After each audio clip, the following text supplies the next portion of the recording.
Tswana Lesson 5.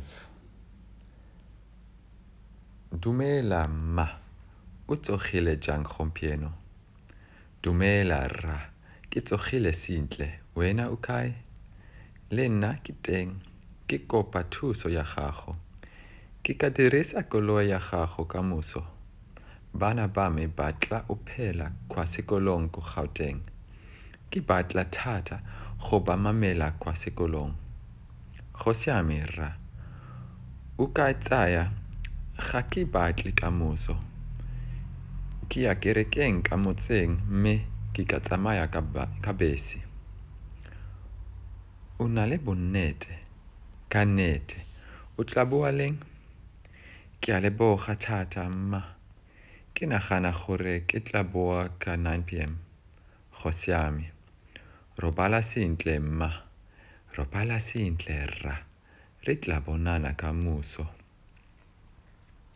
So before we look at that with the translation, here are some key vocabulary. Go nagana is to think, and go kopa is to request. Go robala is to sleep. Go dirisa is to use. Go tsaya, to take. Koloi is a car.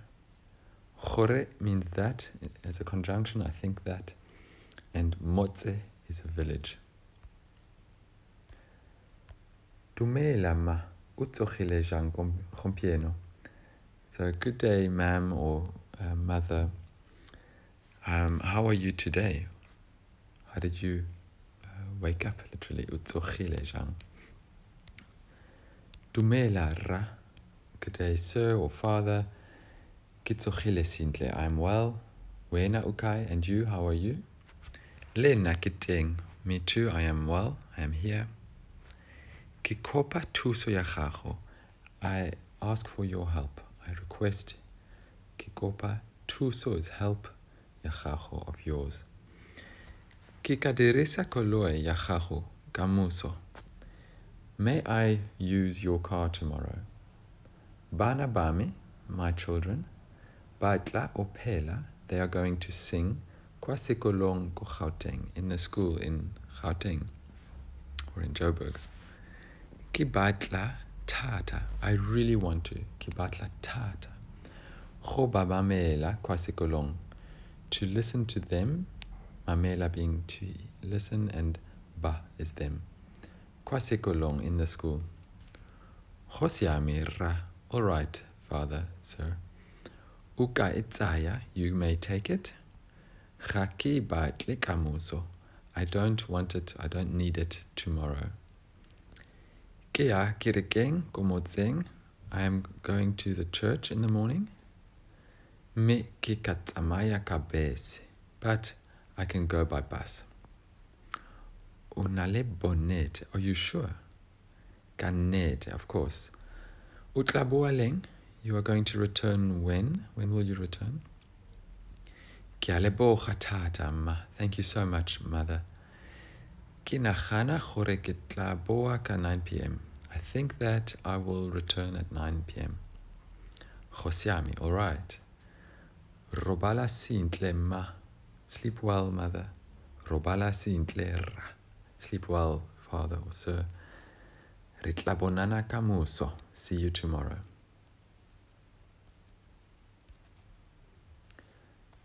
How it works. Today we will learn how to say may I.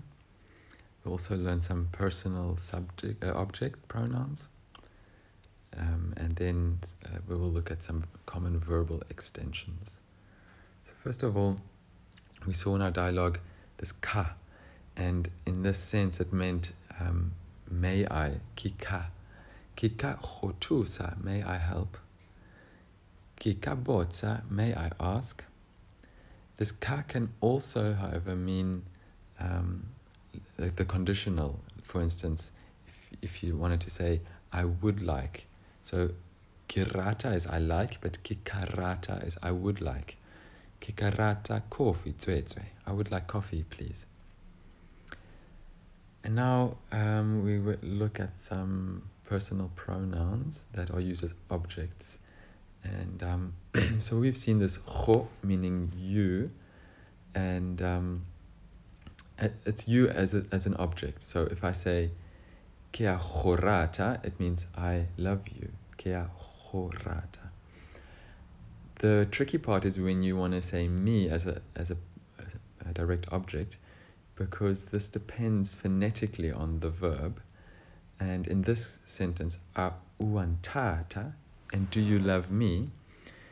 We have the n meaning me, the auntata, and the th is what happens to the rata, love, when you add it to me.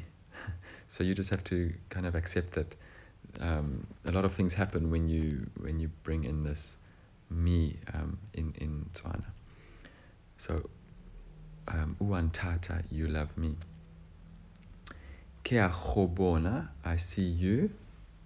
And uampona, and do you see me? And here we have again something happening with the verb, because we have in this context for me, and that turns the B from bona into a P because of what is happening in your mouth. Basically, phonetically, the B becomes mpona. Do you see me? Ke a mo itse, I know him or her. This mo is him or her. Ua mo itse le wena, and do you also know him or her? That there is no difference between men or women for the third person. Now some verbal extensions and what we can do with verbs by changing the ending. So we have the verb dira, to do, to make, also to work. And if we add isa at the end, which is the causative extension, we cause to do, cause to work, and that is the verb to use, dirisa, to use. If we add a wa at the end, the verb becomes passive. So from dira, to work or to do, we get dirwa, which is used, which is done, or it is worked. And diriswa, from dirisa, to use, we get diriswa, it is used. Then we have another ending that is very common on verbs in Setswana, and that is this ela, and that can often mean that you do something for someone. So reka, to buy, and rekela, to buy for. For instance, kika rekela dijo, I can buy food for you. Or as we see in this sentence, ki reketse dijo, the past tense reketse, I bought food for you.